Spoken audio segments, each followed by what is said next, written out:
Welcome to Unlocked. It is the world's #1 Xbox show, episode 294, inching closer to the big 300. It's May 3rd, 2017, actually May 4th by the time you're going to hear this.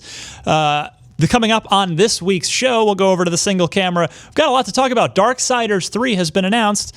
Right here. We did it. Mm-hmm. We did it, you guys. And we're going to be covering it all month long as part of IGN First. Alanah had a chance to go down to Gunfire Games in Austin, so she's going to tell us much more about what we can look for to learn about that game. Phil Spencer giving a comment on Fable, and is it dead? Maybe not quite yet.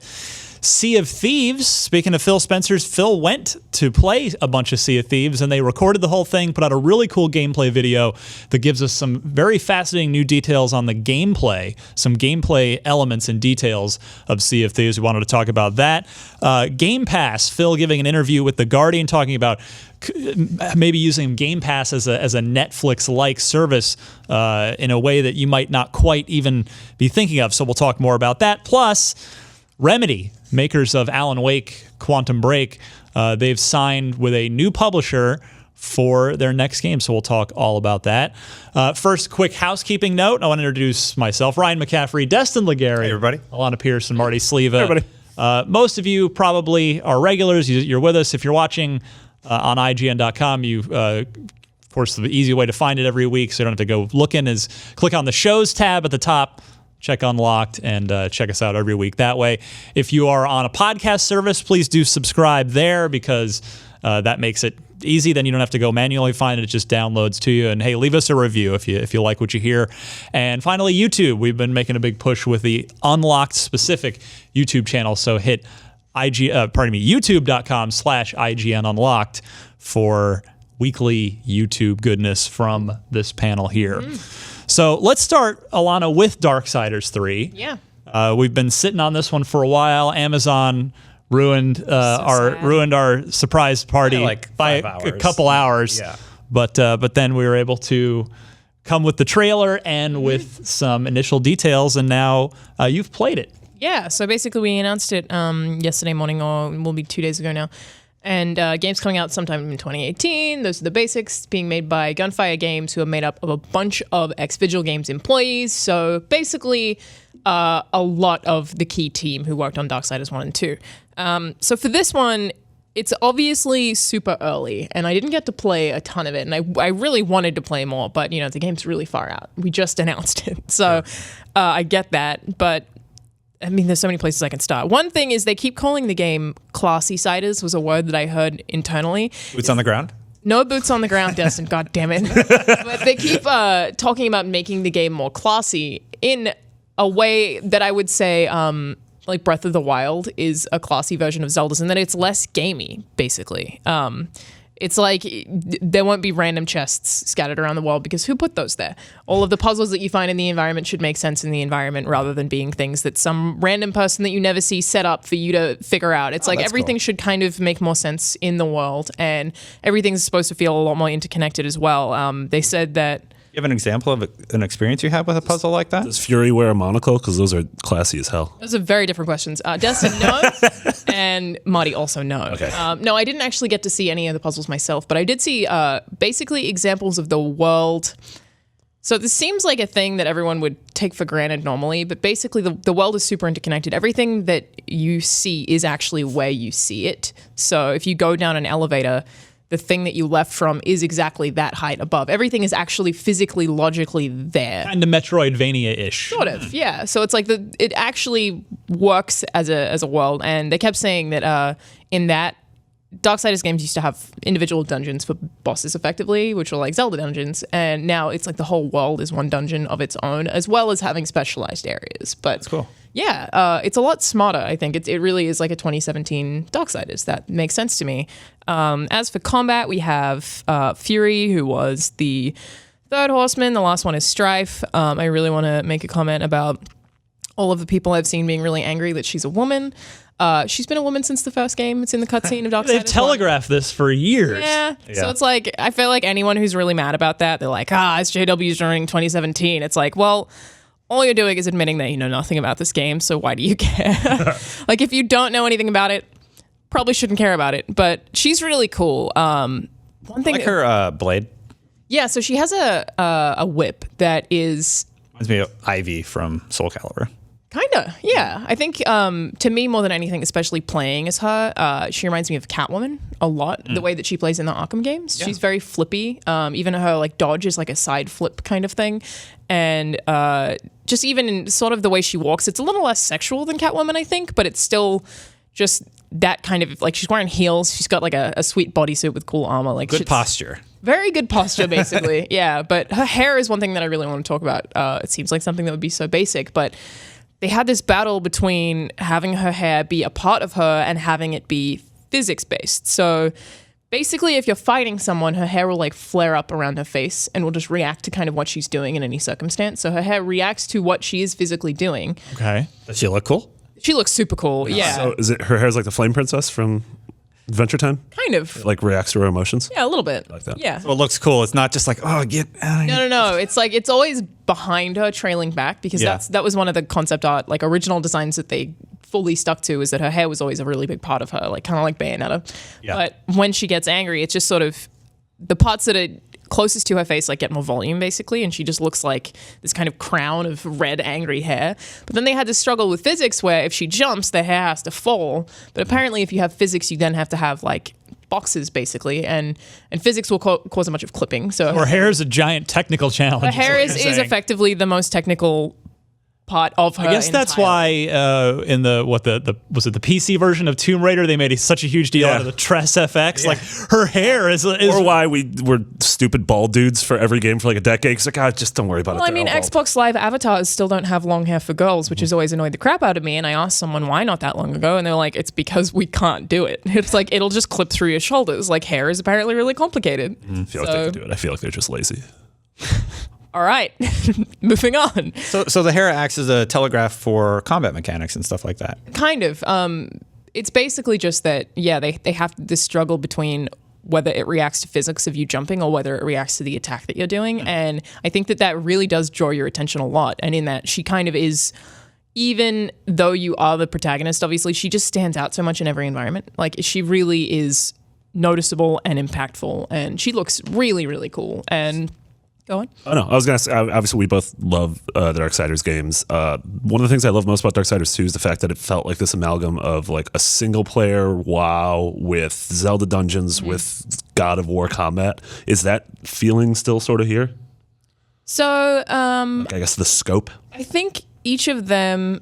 So they told me when I visited Gunfire that Darksiders 2 was inspired by World of Warcraft specifically, so it plays more like an MMO with loot. So I think that one thing that I like about this franchise is each of them is obviously the different protagonist, and in that it's its own game, but we'll still have a lot in common. So it's still going to have the Zelda dungeons. It still has the souls that you pick up. It still has some returning characters like the CD merchant guy, who I don't know if it was him or the Watcher.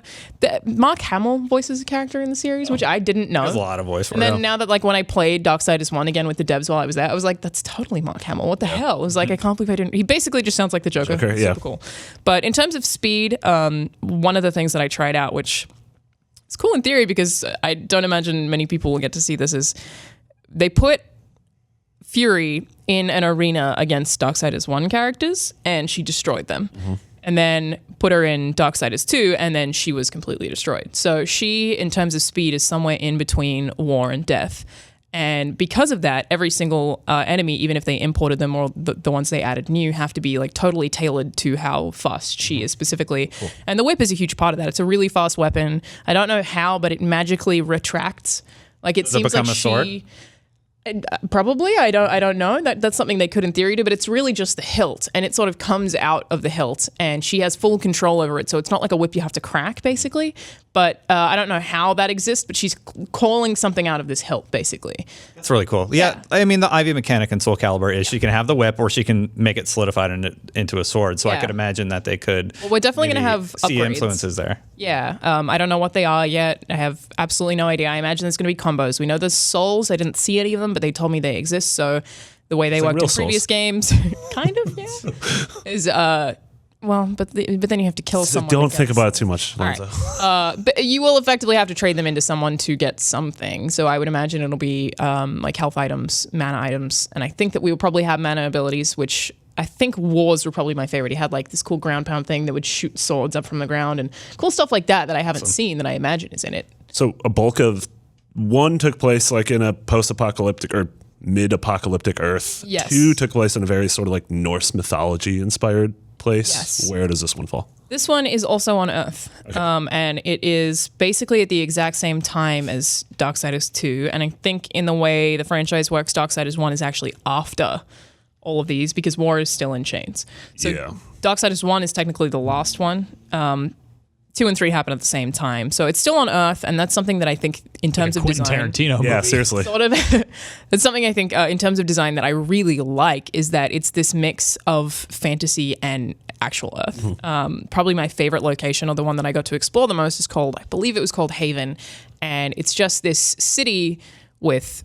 I mean, if you didn't have this giant tree in the middle, it would look like a normal city, but then it has this enormous tree that trunks the whole way through all the buildings and through the city, and like it's sort of the centerpiece that just has this glow in the middle of it, and it gives you a totally unique way to traverse because you are looking at all of these trunks all the time and different branches and all that kind of thing, and everything's just decaying around it. There's green growing off of everything, so it's basically effectively what Earth would look like if you just dropped a fantasy bomb on it. Yeah. And I really like that. I think it's very pretty. It's also the first of the games to run on Unreal, and from what I saw, it still looks cartoony in a World of Warcraft way, so it's like it's not like it is trying to be realistic, but I think it's very pretty. There was a lot of color.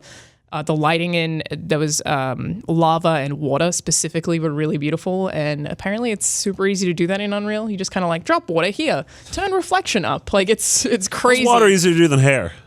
Physics, man. Basic Physics, Marty. Dang. Yeah, so I feel like I've pretty much touched on everything that we know so far, but yeah, the story is about Fury's been sent to take down, I don't know if it's Bad kill or guys. enslave, the 7 deadly sins, Oh, cool. which is physical embodiments of the 7 deadly sins. They have different names in the same way that they rebranded the Horsemen, basically, but Murder. Just ripped I don't off actually the know. plot of I 7. feel like she Yeah. probably won't kill them. I feel like she'll probably put them in prison or something. Like, it seems like a Darksiders thing to do. Does it It's- seem like a very furious move? no. Yeah. Last boss, he opened up a box with Gwyneth Paltrow's head in it. What's in the box? It's in the box. But yeah, I saw one of those, which is Sloth. He has one. Yeah. He has one. Walk away. That man's dead now. Yeah, I mean, he deserved to die, though. He was a bad dude. And then he became the president on the hit show House of Cards. Did he really?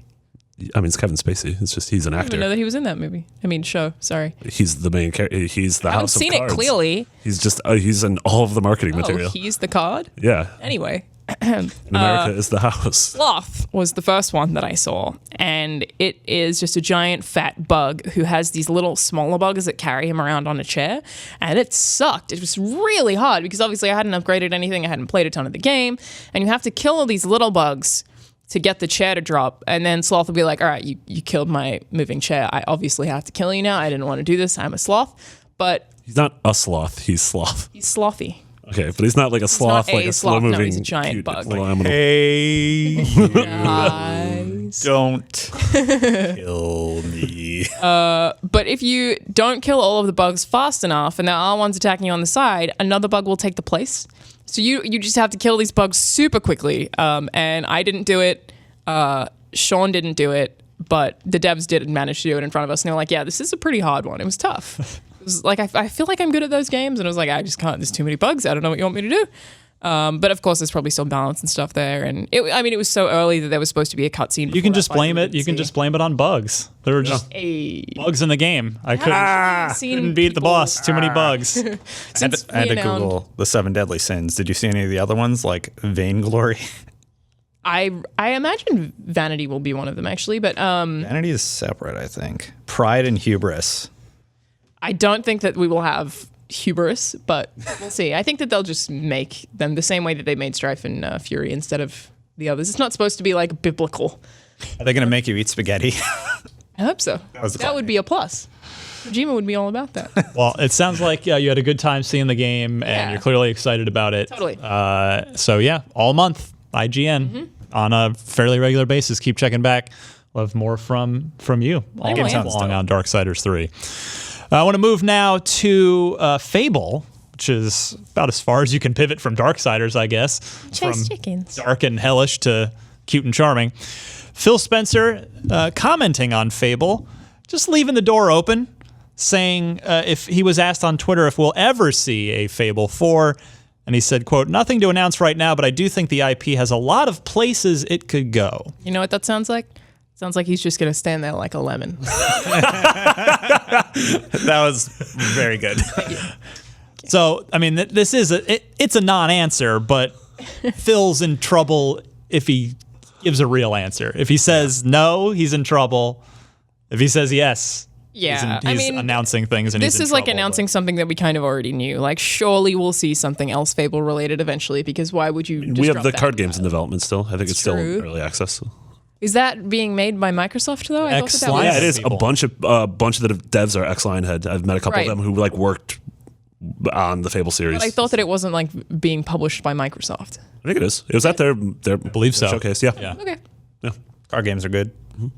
But yeah, I mean, because Fable, if you look, people these days are all like, bring back Crimson Skies, bring back Mech Assault. I mean, if you take an honest look at the catalog, the portfolio, I mean, I think Fable is arguably the most prominent and most valuable IP that Microsoft is currently Microsoft's currently not doing anything with. I mean, like high fantasy is more popular now than literally ever in pop culture with, Game of Thrones, with stuff like Witcher selling like it did. So Yeah, Skyrim. I mean, they moved away from the game that they were developing, and maybe they're just trying to get something really solid developed before they reveal it.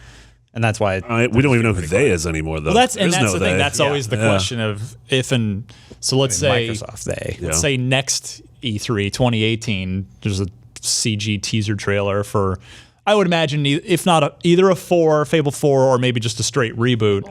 But again, it comes back to that question that we've asked before: who do you get to make it?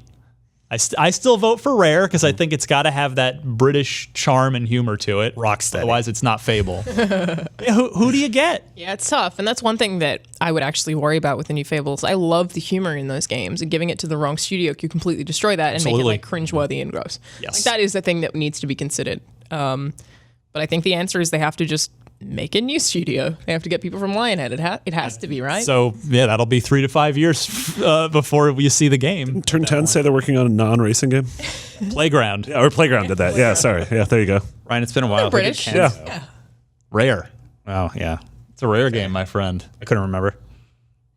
Yeah, it's tough. But I mean, I'm you willing to wait a while. You joke, Marty, but that theory's been floated. Not a theory, but just that suggestion has been floated by people. Yeah. It's like, oh, what if Playground's next thing is Fable? Yeah. It's not impossible. Yeah. Didn't they say their next thing's multi-platform? I think they. Or they hinted? I don't know if Like they. PC, Xbox? No, like I don't know if they outright said it. I think they said something. I believe it was something like, it's built to run on Yeah. anything. Sure. Myriad That might have of been what it hardware was. and Yeah. hardware But- SKUs. I mean, it's probably not Playground making. It's almost definitely not. But what I do you think reckon it that is. looks like? It would look like Fable with cars. Yeah. Fable nuts and bolts. Yeah. Oh, I don't want that at all. Don't nuts and bolts my Fable.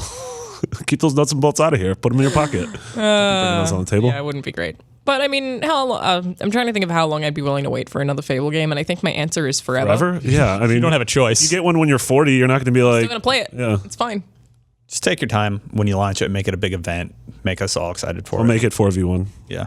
That would be bad. They already Oh, yeah. took care of that. Yeah. I mean, I don't think 4v1 exists anymore. That was like a real I got to That was a flash in the pan. throughout my 6 career in the games industry. I got to see it 4v1. What evolved? It was like a moment. It's like when that'll be one of those things where it's like a Jeopardy question of this subgenre was popular for 5 minutes in the year 2013 or Yeah. 2014. BioWare had a 2014, 4v1 I think. game. What was it called? BioWare's game was canceled Yeah, 6 months after it was released. Yeah. It was not revealed even. at, 6 it was revealed at less than that, Gamescom, yeah. and then it was Shadow canceled, like, Realms. Shadow Realms, Shadow yeah. Realms. Shadow 3 Realms, months later. Evolve, Yeah. Fable Legends. Yeah. I think Evolve was the first and technically the last. Where did that come from? Like, why did that get I feel booming like all it's of a sudden? the Deep Impact Armageddon thing. It's the No, this it's week just the- we launched our top 100 RPGs of all time, and the next day Game Informer was like, "Hey, our cover story this month is the top 100 RPGs of all time." And I was messaging them like, "How did this happen? Yeah. Like we've both been in production for months with this." Yeah. Ants in a Bug's Life, yo. It's not great. It happens. Yeah, what was I going to say about? I forget what I was going to say about Fable, but I'm just gonna stand there like a lemon. yes. What? You chase chickens? So don't hold your breath, but we'll see if you have a good idea for who should develop this game. Drop it in the comments. What about Peter None of Molyneux? us do. What about Peter Molyneux? I asked him, and he said he would do it if he could get the right people with him. So Phil knows. He listens. He just got to pick up the phone. Yeah. Just dial up the Molyneux. the Peter phone. It's like the bat phone. Yeah. Pete phone. Double Fine could do it. They could. Yeah. Maybe, yeah. Interesting. After they finish Psychonauts. Yeah. All right. I'll talk to him. Thank you. Thanks, Marty. Talk to Tim. I'll call Fable the fans phone. everywhere. Brutal Legend. If you're Marty not- will make it If happen. you're gonna have a non-British developer do it, Give to them. Maybe that's Yeah. probably the direction you would look. they're a really British American developer. Let's Yeah. be real. Yeah, right? They really are. Yeah. I feel like Tim Schafer is like secretly hiding a British accent. That dude's hella British, but he just hides it really well. high-pitched British voice. Yeah, I mean, it's not high pitched. But I like imagining that. His voice isn't that high pitched. He's got a regular man's voice. He's like, "Hello, everyone. Timothy Schafer here. Hiding it the whole time. This is what I Costume really Quest sound 3. like." That was I think I was doing Mrs. Doubtfire. Still counts. Oh, hello! You went full Doubtfire. You never go full Doubtfire. And so it's a game about bikers going not half, but full throttle. Full, all the way. Not half, not a quarter, but full throttle. Dios de los Muertos. I like British Tim Schafer. Yeah, I'm a big fan of this man. Yeah. I feel like he'd be Timothy Schafer. That seems like a British thing. Timothy Schafer. It's a good thing. God, what if Full Throttle, which I'm just ready to play at home, the remaster, what if it were entirely voiced by British actors? How crazy would that game be? I love it about like Americana in the Southwest, and it's just all British actors. Like a really pompous British accent. Yeah, like like Downton Abbey. Yeah, prim and proper stuff. Yeah. We are going to ride our bikes. I think of two things: asphalt or trouble. Like that's just not the same. Play that game. I'd play that Doesn't game. work. Must playing it. go full throttle. Mark Hamill could have done because he's in that game too. He's the bad guy, Yeah. Adrian Ripburger, and he's doing it's like there's like a Joker undercurrent in there. He could I wonder have if that's just Mark Hamill in general. There's a Joker undercurrent. I feel like that's a mean thing to say about that man. This is how he wants to cut loose. Yeah. He does really high Turns pitched, into the crazy Joker. people. Yeah. Anyway. Anyway. let's move along to one of the games that I think we individually and just we collectively, like if you were to say what is Unlocked's most anticipated Xbox exclusive, it's probably Halo Sea of 3. Thieves. Oh, Sea of Thieves. A game that exists. Yes. Of things that are announced and that actually exist. Sea of Thieves. So they've been pretty quiet for a while, really since E3, but they've been doing the closed technical alphas that are, they don't look final. It's really a test just to try and ramp things up. That's why they're totally NDA'd. You don't hear anything about it because they don't this is not the stage of the game where they want it publicized or talked about. But they did release a new gameplay video this week with Phil Spencer and some other Microsoft executives. Either went out to Rare or Rare went out to Redmond to play a new build of the game. And it's sort of that thing where it cuts back and forth between different perspectives. And I'd say I was utterly fascinated. I asked you guys all to watch this beforehand, and I know you did. It's like 8 minutes long. It's a really minutes, 13 cool. Thanks, Destin. Thanks, resident video producer Destin Legary. It shows a lot of neat new little gameplay details. It's not like it's nothing revolutionary that we haven't seen or expected before, but there's a lot of neat little new things in this. Yeah, and it's like that way of showcasing the game, which is how they showed it on stage at E3, sort of is the way to get that feeling that we all had when we played the game at E3, where it is like 4 people together just wandering around and experimenting and trying to do Honestly, things. I cannot wait for us to get to play that game. Like literally the 4 of us to do Let's Plays of that game is going to be so much fun. Well, I like the fact that these people seem to know how to play the game. They understand the mechanics of the world. It wasn't just like, I'm figuring out Phil how to and play. Rare developers. teams. Yeah. Well, yeah, and that's great because the only perspective we've seen are people familiarizing themselves with the game. So we have these 4 players who really know what they're doing. They're exploring this island, which seems to have some hidden stuff on it, like maybe a treasure or something interesting there, but they're trying to get their boat and take out the enemies.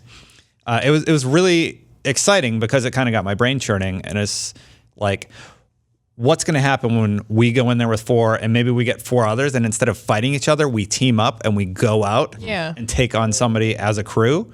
That makes me excited. It does seem like there's a lot of potential to do things that we didn't expect in this, because that's kind of been the question the whole time. Every time we talk about Sea of Thieves, we're like, what are we going to What be doing? else is there to do? Yeah, so it looked like there was treasure hunting. Yeah, so we got fighting. Right, we got to see, and with the treasure hunting, you had to actually, you have to use the map. Mm-hmm. There's no compass. There's no in-game little arrow to show you where to go. There's no breadcrumb trail. Remind me of like Miasmata, which was the same way, where you have to use cartography and triangulation and like looking at like, oh, that's that mountain that looks like that thing, so it must be here on the map, and this is what my compass says. Yeah, so I thought that was cool. You mentioned the sword fighting. It showed having to actually load the cannons, which we knew they told us that after we played at E3 last year, like, oh, that's going to be in there, but for E3 we just left it out. So you see that in there. I saw the death mechanic for the first time, where you're kind of like a spirit. Yes, you go to the ghost ship. That was really neat. Yes, that was cool. I love that you can. So at one point it turns to night, and you can turn off the lights on your ship in order to try and hide your presence or your approach. Yeah, which I thought was really cool. And then the other one, you actually hear proximity chat too. If the other team gets close enough and they start talking, you could talk to each other. So a lot of really interesting new mechanics that we got to see with Sea of Thieves. But I wanted to talk specifically about actually proximity chat. And I don't know why. I'm going to just go down. Bear with me if you guys think I'm nuts on this. But am I crazy, or has proximity chat basically been dead since party chat was invented? Yeah, like it was used so heavily as a gameplay mechanic and stuff like Splinter Cell. Most survival games have it. So like Conan Exiles, PlayerUnknown Battlegrounds. X1C1. No. Yeah. That's what I'm talking about. PC. Xbox games. Yeah. Sort of in Destiny, you can activate your voice, but it's so. Yeah, because it's you see it in the Sea of Thieves video. It's at one point I forget who the other Microsoft and Rare team is. They board Phil's boat, and then there's some trash talk, and you can hear. Like, it's proximity chat. It's not just coming, piping in directly. So I like that feature, and the fact that it's not around is kind of sad that more people haven't utilized it. I go back to, it brings back fond memories of Halo 2. Mm-hmm. Yeah. Halo 2, a lot of people... you would listen. Well, the younger people might not, if they didn't play Halo 2 when it was originally around, you just tap down on the D-pad to open a channel to your whole team, say what you're going to say, and then you'll just hear it click off a second after you're done talking. Or if you just talk, it'll broadcast to anyone around you, teammates or foes can hear it. And that was always so, if you were in a 16-player, like a big team Slayer CTF match, and you could be in a group of 4 off, maybe in a Warthog. Let's just say, a group of 3 in a Warthog. You could be off and just talking and not like bothering the rest of the team and just talking amongst yourselves. Or if, you went into the enemy base and were about to grab the flag, and the guy standing right there, you could talk some trash, and just yell something and then kill him and run away. This seems like something that Sea of Thieves actually really needs, because even based on what we played, I probably told the story before, but Marty got on someone's ship and then held their wheel so they couldn't move anymore, and it was wonderful, brilliant, because they were all like, "What do we do?" Because there was no fighting at that point. Like, that kind of conversation being able to happen in that game is exactly what I want it for. It's basically a pirate MMO. They listen. All they hear is he from Marty. I also thought, and there was stuff like your ship was taking water. You were like getting buckets and like throwing the water overboard. I'm like, this is so dumb, and I love it. Yeah, I wonder how much of it I'm going to play when it comes out. That totally depends on kind of if there's a mainline quest. Like, because then I'll play a ton of it, because I get really addicted to even MMO quests. It doesn't matter how boring it is, I'll do it. Like, the sense of accomplishment is just addictive. For maybe the first month after that game's out, we might just do the show from inside Sea of Thieves. We could. I mean, absolutely could. Do it by a campfire. That'd be super cool. Yeah. But I'm really excited about it, and I like the new info we got. Like, that video is really kind of reinforcing what I think the spirit of that game is, which I think is social madness, kind of. It's just chaos, and I think it's going to be a ton of fun. Yeah, I think like my thing about this game is it reminds me on paper a little bit of Breath of the Wild, but Breath of the Wild is able to succeed because anytime I think I wonder if I can do that, I can. And so I think the big thing with this game, still the lingering question is going to be, there's so many things I'm like, I wonder if I can do that. Can I do that? Yeah. Can I do these things? And I'm super excited to, sort of figure that out. We still haven't seen, Rare's talked about towns and NPCs. We need to see that stuff and dungeons on land. You could see there was, you mentioned a lot of the fighting the skeletons. Yeah, I like that a lot. Which is in the beginning part of the video. There's still a lot to see, and I'm very curious what the E3 showing is going to look like. Yeah, because you can't just do this again. No. Like, they have to be like, all right, here's the real. Here it is. I think here's where we get a story, right? Yeah, I hope so. Yeah. But when are we expecting it to come out? They haven't said. I didn't think so. The fact that they've been very deliberate with the development with these technical NDA'd alpha tests. Yeah. So and when I look at the fall, I am assuming that Forza Motorsport 7 is this fall, and I am assuming that Crackdown 3 is this fall, and I think it's maybe a little more 50-50, but I'm thinking State of Decay 2 is probably their other big holiday title. Like, I think in lieu of a Gears or a Halo, I think it's those three games. Yeah.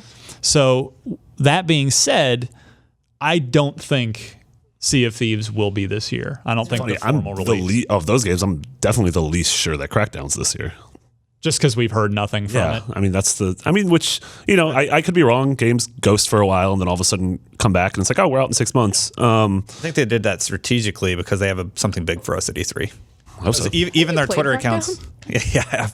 Encourage him. Even because their Twitter has been more active, asking people what sort of features that they want to see and everything. And I think it's just kind of like, hey, don't forget we exist. And then E3, we're going to get a big presentation and they're just going to do regular. Yeah, I'm sure all four of those games you mentioned are going to be, four of the flagship games at E3. But yeah, I don't envision all four of them coming out this fall. We want to do an in-and-out bet on whether Crackdown comes out this year or not?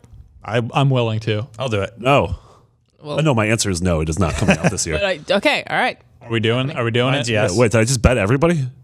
No, so if I lose, I got to bet. You guys can do it. I didn't give any response, so I just. He says no. I say yes. No. Okay, this is it. I'm gonna say no. So this is okay. Okay, go ahead. Okay, no. Okay, it's the four of us. Yep. So we're team no. Yep. Your team yes. Yep. Oh, perfect. All right. Okay. All right. Okay, this is great. So, all right, if it's not out by December 31st, the Crackdown 3 is not released in North America by December 31st, 2017. We will ring in the new year at midnight at In-N-Out. The saddest New Year's ever. I'm probably going to be in Australia. Yeah, I'm definitely going to be drunk. I won't be in this country. Sorry, it's rain check on that. Yeah, no worries there. Back to speaking of Mr. Phil Spencer, he had an interesting interview with real The popular Guardian. this show. Yeah, is it a Phil episode? Yeah, he's Phil Spencer guy seems important. I hope he likes hearing about himself because he listens. He passes all the tests when I quiz him to see if he still listens. So, sorry. Who does the segues? He gave an interesting interview to The Guardian. A lot of people latched onto. He made a comment about that Sony does big open world games, and a lot of people were taking that. I don't know if I would necessarily say out of context, but maybe reading a little too much into it. But the thing I wanted to talk about is his comment on what he wants to do with Xbox Game Pass in the future, which was a very well-received service they announced just fairly recently. So this is from The Guardian. So they're saying, Spencer feels that from a creative standpoint, we need new types of narrative experience. But from a business standpoint, it's getting harder and riskier to commit to those games. Is there an answer? Spencer thinks there is, and it comes from watching the success of original content made and distributed on modern TV services. Quote from Phil, I've looked at things like Netflix and HBO where great content has been created because there's this subscription model. Shannon Loftus and I are thinking a lot about, could we put story-based games into the Xbox Game Pass business model because you have a subscription going. It would mean you wouldn't have to deliver the whole game in 1 month. You could develop and deliver the game as it goes. Hashtag Telltale. Yeah, I mean, so are we going to see Microsoft start to explore single-player games in that way rather than the Quantum Break, the 5-year, very expensive Quantum Breaks and Sunset Overdrives? How would you guys feel if Halo was episodic? I don't think Halo falls into this category. Just to imagine it. I'm okay with Microsoft making like Telltale style smaller scale games, but I do not ever want the platform to not have a focus on big epic narratives that you can consume in a day. I don't want that. Well, and I agree. Like episodic works for Telltale, and that's pretty much it. Yeah. But that's pretty much it. Well, it worked really well for Hitman. Like it didn't for sales, but it Yeah, did that's for gameplay. true. That was Yeah. good. So it's like they can do stuff like that. It just has to be The really King's specific. Quest thing seemed to go Yeah. pretty well. It's not, but you're right. I mean, like, it's- Hitman's probably the first like big name example where they did episodic. and it worked okay. Yeah, because obviously Valve dropped the ball with whatever the hell Half-Life is now. And there was that other game that had... There's another shooter that had an episode 1 and 2. Sin, way Sin, back in that the was day. it, yeah. We only got one episode out. Yeah. It was pretty good. They tried to make Sonic 4 episodic, and I think it got to episode 2, and they're like, oh, we're done. Also Yeah. correct. Well, Destiny was sort of episodic with all the little DLCs that they did. Yeah, like that is sort of what I think of as the most, like Hitman aside, as the sort of AAA example of that. Yeah. I don't know. Yeah, that's really interesting. Yeah, I wonder, could like what could be a good fit? I mean, you could make an episodic like Mech Assault game. Yeah, I mean, you could make an episodic Halo Wars where it's almost like, think of StarCraft 2 that has sort of like the campaign is divided into 3. That'd be so cool. Yeah, I would like that a lot. Yeah. Mech Assault would be cool too, like just unique battle scenarios that you have to complete every few months. Especially, that's like Hitman right there.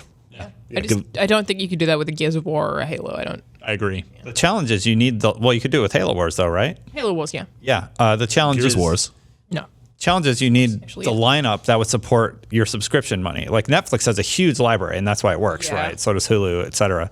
But you need that sort of library if you're going to launch. Well, a service I mean, like that. in theory, the way that Telltale do season passes is like a subscription service to one game, so it could work in that sense. buy it all up front or buy Every buy it piece episode, by which is piece. like subscribing to That's an a good point. episode rather than the service. I'm thinking like EA Access, where you just Surprised- pay every month. I'm surprised Telltale doesn't have like a yearly subscrition thing where it's Everything? like, yeah, if you pay us whatever, $70 a year, you get everything we've done and everything we're going to do this year. It was a good idea. Interesting. What if they're talking to Telltale and about that exact service? Yeah. Yeah, I don't know. So then there was another part of the interview where this was in response to the sort of narrative now of where are all the first party games with Microsoft. And Phil says, quote, "Right now, the focus is really on the content that we're building. I know I get some community pushback on our first party slate and what position we're in. And I want to say to people that same level of commitment you felt from myself and from the team as we've evolved the platform over the last 3 years, as we've evolved service over the last 3 years, as we've evolved and innovated hardware over the last 3 years, is going on with our first party. I don't want to go and pre-announce a bunch of things, but we are upping our investment.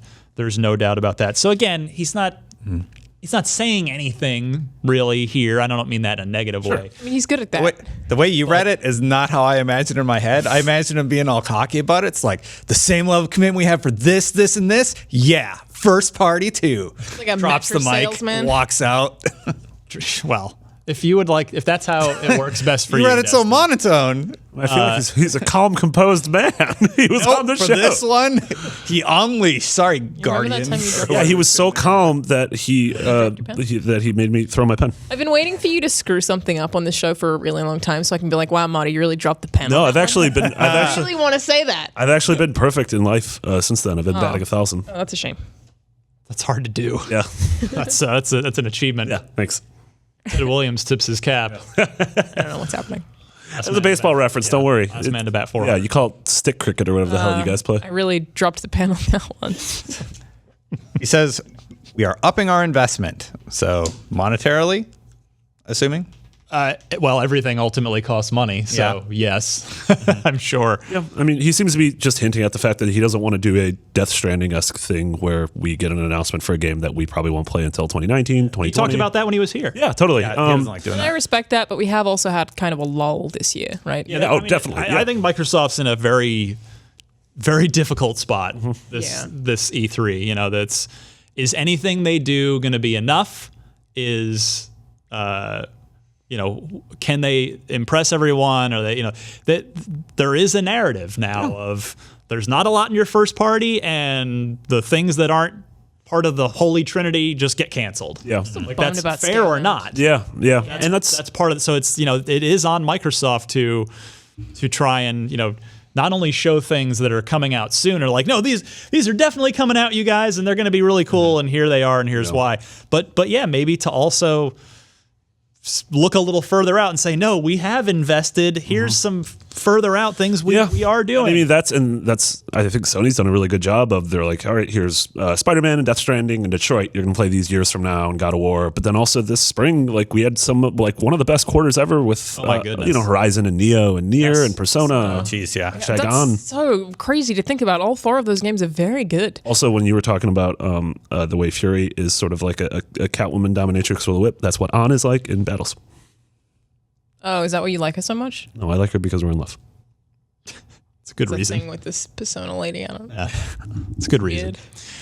Weird. Finally, this week, we got a few tiny details on Remedy's next game. Of course, the makers of Alan Wake, Max Payne, and Quantum Break. It will not be a sequel to any of those. Instead, the new game, codenamed Project 7, or P7 for a fun shorthand. I guess, so Phil Spencer's Project 3, because that's his... Project 8 was that Tony Hawk game. So this is a prequel to the Tony Hawk game. It's a sequel to Phil Spencer. Yeah. Several sequels after Phil Spencer. But yes, the predecessor to Tony Hawk's Project 8. The most beloved of all Tony Hawk games, other than Ride. I love that it's a sequel to Phil Spencer. Oh, that's so great. It's a... we got to make Phil first, and then after that, I guess it's Tony Hawk. yeah, we're on, just moving on. So... It's a cinematic third-person action game set in a new Remedy-created universe, featuring an intriguing story and a game structure offering a long-lasting experience. That is the literal description of every one Any of Remedy Remedy's game? games. Yes. P7 contains the deepest game mechanics yet in a Remedy game. Also, you could say that about their other games. Yeah. The game is built on Remedy's proprietary Northlight technology, which is the same engine that powered Quantum Break, and I believe Alan Wake before that. Definitely sounds like a Remedy game. Yeah. Quote, I really got a kick out of this.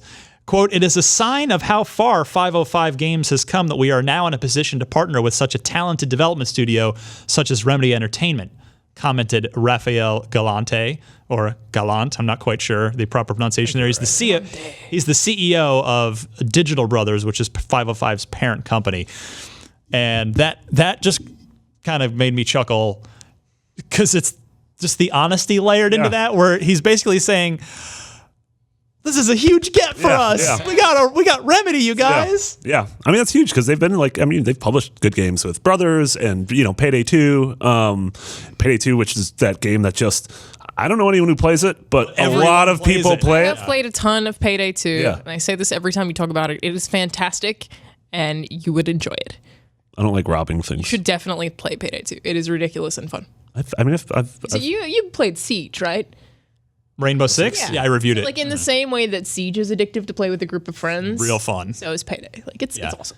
Yeah, and I'm in the same boat. Like I've never properly played a Payday game, but I know I would love it. So many if I people could would just be like, get- you would love this game, and everyone's like, but there's still tons of people playing it. I don't know, it's crazy. But yeah, Marty, exactly what you said. Like, I sort of say it with a laugh that, they're celebrating they're a big get like Remedy for a smaller publisher like 505, but it's I think that's their right to do that, because if you look, like, the closest analogy is Bethesda. Like, if you just think back, 10 years, maybe less, Bethesda was in either where 505 is now, or they were even lower on the publisher totem pole. They were publishing, there was a horrible first-person shooter that they published. Red something. Wet? No. Well, they did publish Wet, and that was part of those. I'm thinking of a different game. It's going to come to me later, but it was a Rogue Warrior, Ugh, I think. sounds right. But yeah, Wet was in there as well. So yeah, like Bethesda at one time was Todd Howard and his team. Yeah. That was Bethesda Game Studios. And then they decided, we want to be a publisher. And they published a mediocre Star Trek game and Wet and this Rogue Warrior, which was a terrible shooter. But they kept building and they got there, and 505s and, the Brothers, A Tale of Two Sons, which was excellent several years ago. You mentioned Payday, Alanah, and now they've signed Remedy. So, they're working on it. It's really exciting. Working their way up. Especially after Quantum Break, which we all really liked. So Yeah, Quantum Break's a really odd thing in that I feel like not that it didn't sell dramatically well. No, unfortunately. Not that many Otherwise, people played it, but it seems like everyone who played it did really like it.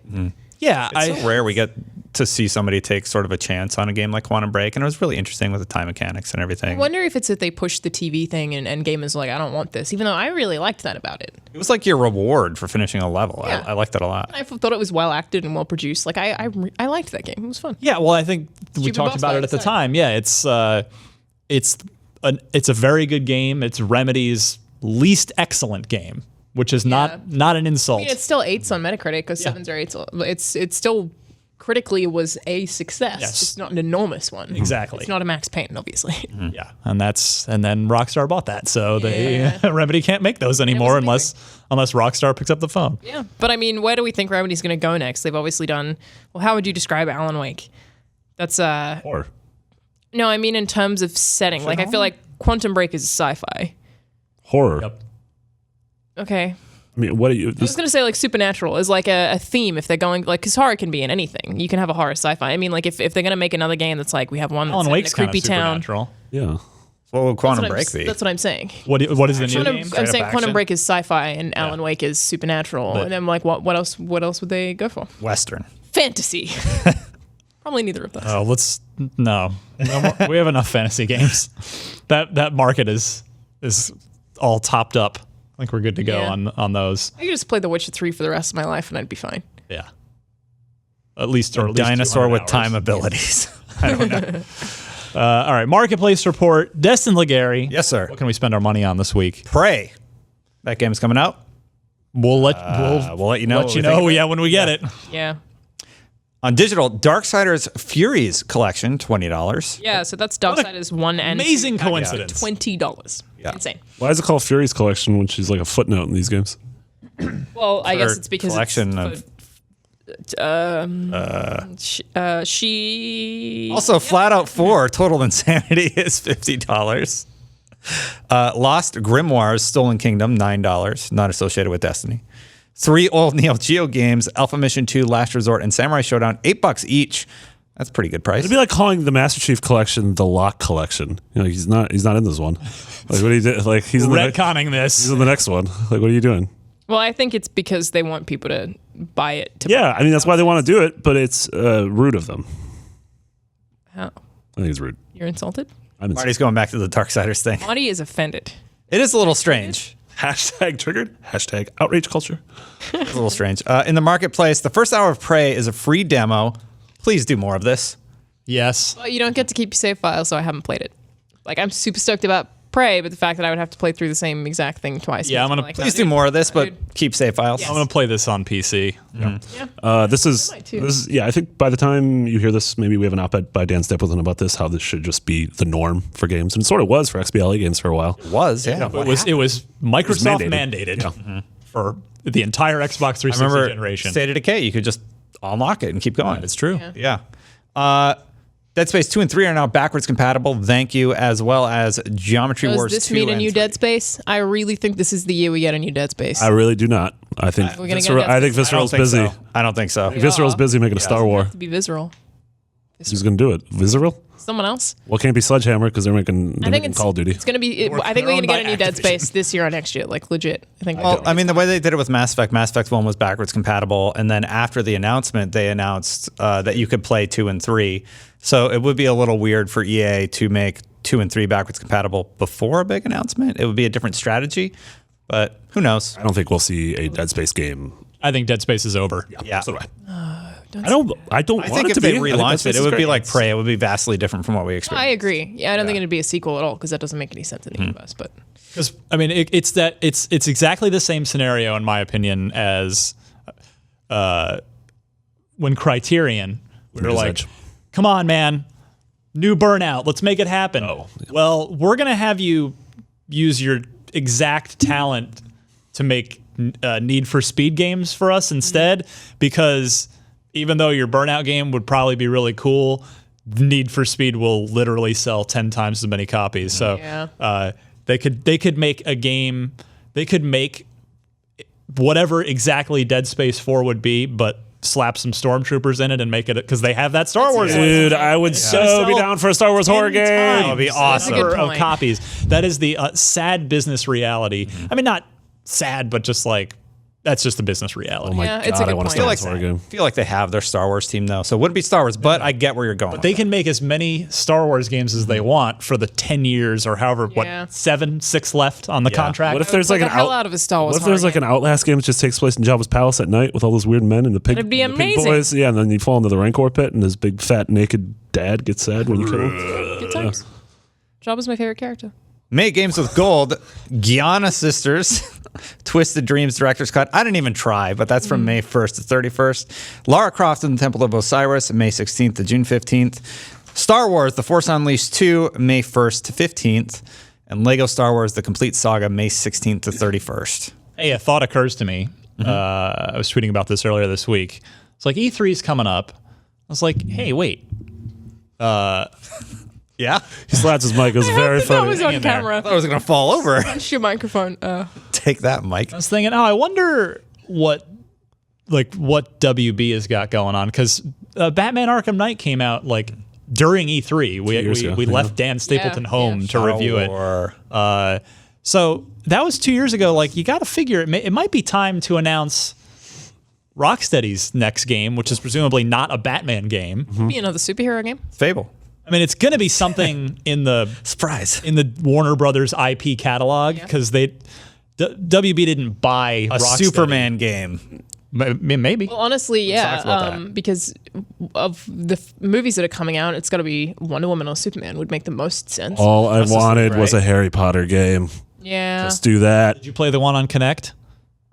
There was a Harry Potter game on Connect. There really was. No, I loved the old Harry Potter games. oh yeah, dude, so on did I. PC, and I really liked them. Like, I would totally be down with the Harry Potter bully, but I don't know if that Yeah, and I mean, Rockstar's British. They understand that. Harry Potter Spectre bully. Projecto. Yeah. Is there anything else besides the DC line that would be really interesting? Anything You mentioned Harry Warner Potter, Brothers yeah. owns is going to be fair game. Like, Casablanca. Oh my God! Dirty Harry? Oh man, there was a good dirty, one. Yeah, there was a bad. Right. Was it bad? It never came out. Oh, so There was a Dirty Harry game in development, like for the original Xbox and PS2. Yeah. Never saw the light of day. yeah. But where I was going with that was because I was thinking about Rocksteady, and then I actually started thinking about, let me look up. I was looking up what studios WB owns. We know like NetherRealm was busy with Injustice 2, and you can go down the list, and it's like, it seems like we might be about due to hear about a new game from one or more of three WB studios, Rocksteady being one of them. WB Games Montreal, which was rumored to be doing that Suicide Squad Yeah. game before they wised up on that. And isn't the new rumor that's a Batman game now? Yeah. Is there anything? I feel like I've heard. Am I making that up? I've heard Batman stuff about steampunk Suicide game. Squad, and I've heard stuff about Superman, and I've heard stuff about Batman. Yeah. But then the third one, which is what got me onto this when you talked about Lego Star Wars being one of the games with gold this month, is we have Traveler's Tales. They seem to have, I was looking at their list of games, they seem to have multiple teams because they ship like usually 2 games or 1 game a year, or sometimes 2 in a year. And I feel like I wonder if there'll be an episode 8, a Lego Star Wars. Yeah, you could do that and Rogue One. Episode 8, Yeah, because the last one was Force Awakens, and it seems like are quietly ceasing development on Lego Dimensions, which is just Yeah, Toy no, Story in yeah, general. Toys for Life things over. Yeah. Toys for Rip. That Toys for Life seemed like it came and went, had about the same meteoric rise and fall as 4v1. music games. Oh, I thought you were going to say Yeah. 4v1. We can bring it back there too. Lasted a little bit longer than that. Yeah. Well, the difference is with music games and with Toys to Life games is Fill your living is room with actually garbage. released. 4v1 only really amounted to Yeah, one the one, game, the one, yeah. and then the rest got Not so much the canceled. 4, more the 1. Yeah. Anyway, sorry to interrupt. That's everything. That's everything. We Great. did it. Well, let's play trivia real quick on Lock Block Trivia. Chandler, whose gamer tag is Lifeless Unicorn, but it's LYF if you want to friend him. I like the Firefest. Yeah. He's probably uses Lyft and not Uber, I would imagine, with that kind of spelling. And so you'll recall last week, nobody got anything right. So we're still in the same. We got 5 points for Destin, 4 for Marty, 3 for Alanah. Let's see if anybody can get this one. Chandler asks, what year were the original Xbox Live servers, so original Xbox games, what year did they finally shut the last of the Xbox Live servers down? So you couldn't play Halo anymore. Halo 2, obviously. Couldn't play anything else. So was that back in 06, 08, 2010, or 2012? If you think there was sort of a big event that's organically sprung up around this, which may be a clue for you, that's kind of what it made me think about was... Oh, I graduated high school in 2010. Was it that? Are you going to go That was with it? I actually am You're going to go with 2010? Yeah. Marty. I don't, I'm gonna go 2012. 2012. I'm going to do B, 2008. Okay, good. So we have 3 different answers. Unfortunately, one of you did pick the correct one, and it's Alanah. It was 2010. It was for your high school Well, it's graduation. because I graduated. Yeah. Now we've got a nice tightened up race here.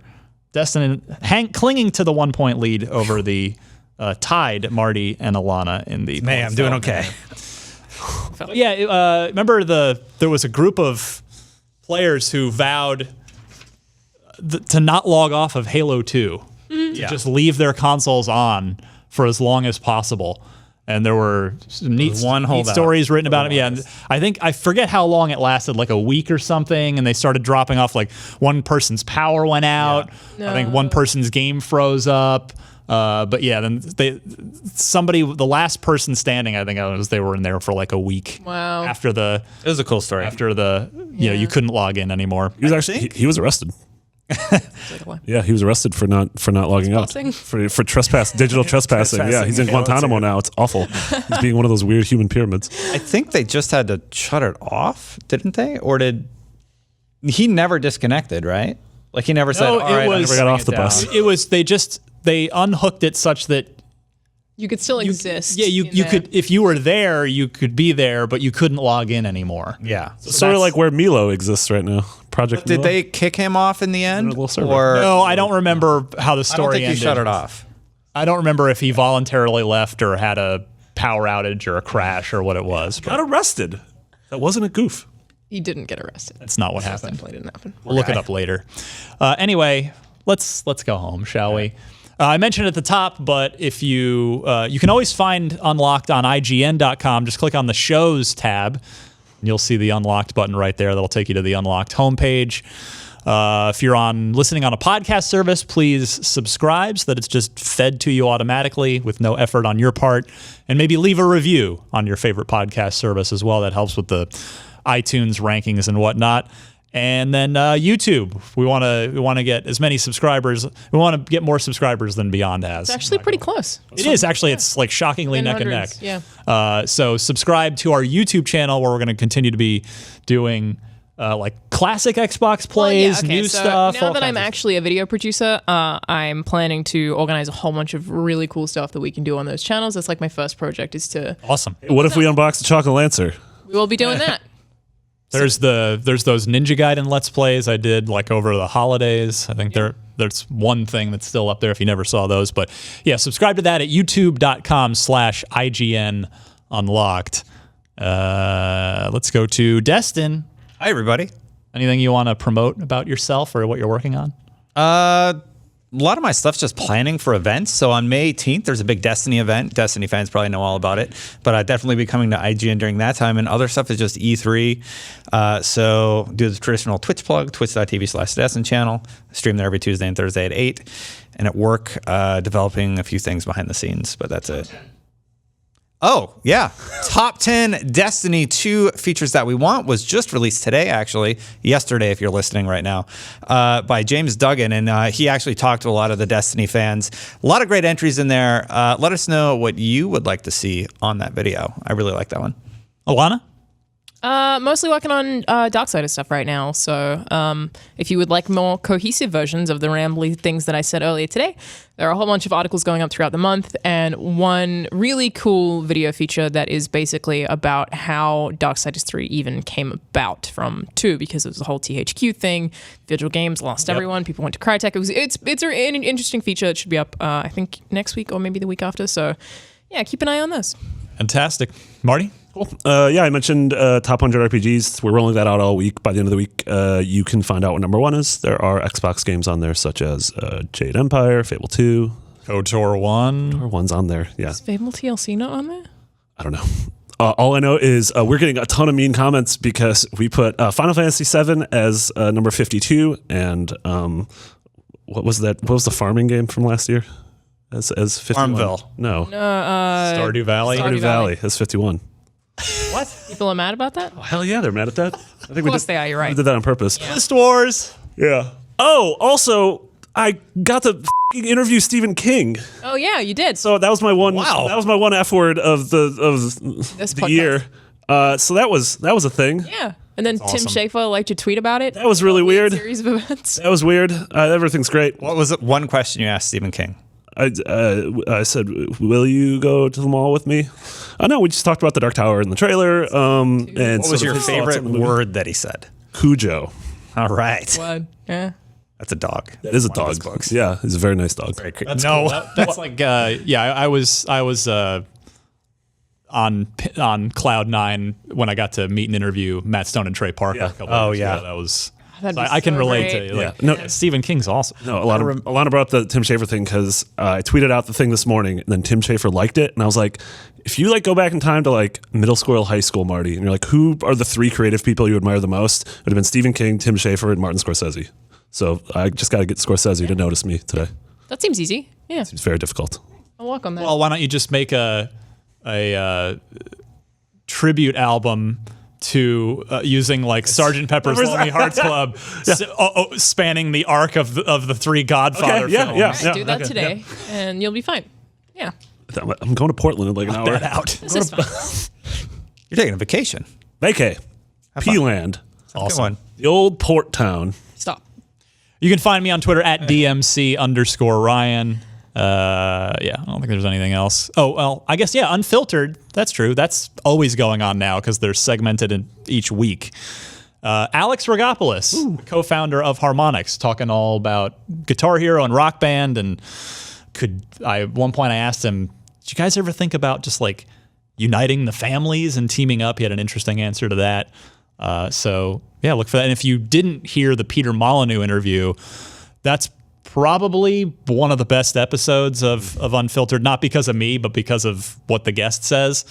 It's Peter Molyneux. He barely gives interviews anymore, and he says a lot of really interesting things about Xbox history and about his own history. He was exporting baked beans to the Middle East in his youth as a business. Yeah. Yeah. Very how Lawrence of Arabia of him. Yep. Yeah, he drunkenly resigned, and his buddy pressed send on the. Oh, yeah. Yeah, that was a good story. Talked some hot trash about Connect. Same. There's a lot going on in that Peter. Him and I would Molyneux really get interview. along.